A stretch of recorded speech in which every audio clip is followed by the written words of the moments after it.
সবার শুরু থেকে সংগ্রাম।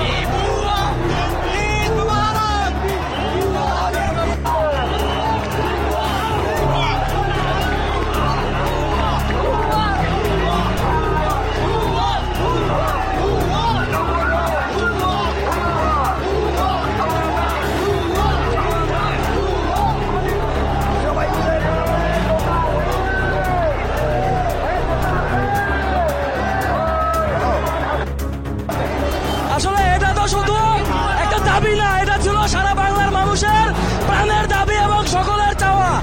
এই যে 17 বছর নির্যাতিত, নিপীড়িত এবং শোষিত হওয়ার পর 24-এর 5 আগস্ট আওয়ামী লীগকে এই দেশ থেকে আমরা বিতাড়িত করেছি। এরপরও সারা বাংলার মানুষের একটা দাবি ছিল, একটা চাওয়া ছিল আওয়ামী লীগকে নিষিদ্ধ করা। আমরা যদি 71-এর পর থেকে 24 পর্যন্ত আওয়ামী লীগকে দেখিয়ে তারা কোনোভাবেই বাংলার মানুষের জন্য কাজ করে নাই, তারা শুধুমাত্র নিজেদের স্বার্থ হাসিলের জন্য কাজ করে গেছে।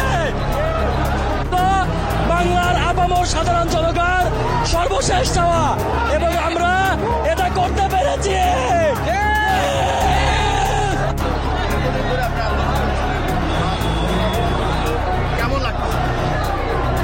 আপনি জানেন যে এই আওয়ামী লীগের পতনের পর থেকেই জনগণের একটি দাবি ছিল যে গণহত্যাকারী আওয়ামী লীগের নেতাদের যেমনিভাবে বিচার করতে হবে, তার দলীয়ভাবে দলকেও বিচার করতে হবে এবং এমন একটি ফ্যাসিস্ট দল যাতে এই দেশে নিবন্ধিতভাবে রাজনীতি করার সুযোগ যাতে না পায়, এটা জনগণের একটা দাবি ছিল।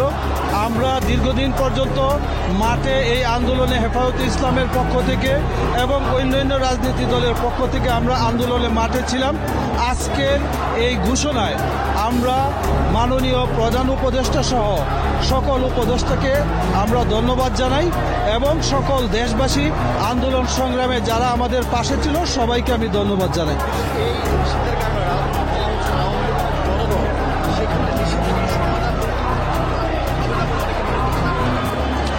আমি এটা মনে করি না। আওয়ামী লীগ অনেক বড় দল, তারা দীর্ঘদিন জনগণের প্রত্যাশার বাহিরে জনগণকে ভোট দেওয়ার অধিকার থেকে বঞ্চিত করে দীর্ঘদিন তারা জনগণের উপরে চেপে বসেছিল এবং তাদের পরিকল্পনা ছিল 2040 পর্যন্ত তারা দেশকে এইভাবে অবৈধভাবে তারা কন্টিনিউ করবে। কিন্তু এই বড় দল হইতে পারে কিন্তু জনগণের থেকে কেউ বড় না, সুতরাং জনগণের প্রত্যাশা পূরণ হয়েছে।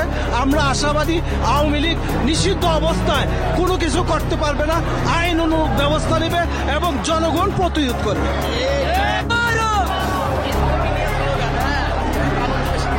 আজকের আনন্দ আমরা ভাষায় প্রকাশ করতে পারবো না। আমাদের 17 বছরের গ্লানি আজকে শেষ হয়েছে।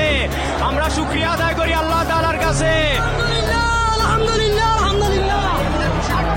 ঈদের খুশি লাগতেছে। এখনো আওয়ামী লীগ তথা স্বৈরাচারের দোসর আমলাদের মধ্যে এবং প্রশাসনের মধ্যে সহ বিভিন্ন জায়গায় এখনো অবস্থান করছে। আমরা চাই তাদের বিশ্বাস নিশ্চিতের মাধ্যমে আমাদের এই খুশির পূর্ণতা নিতে।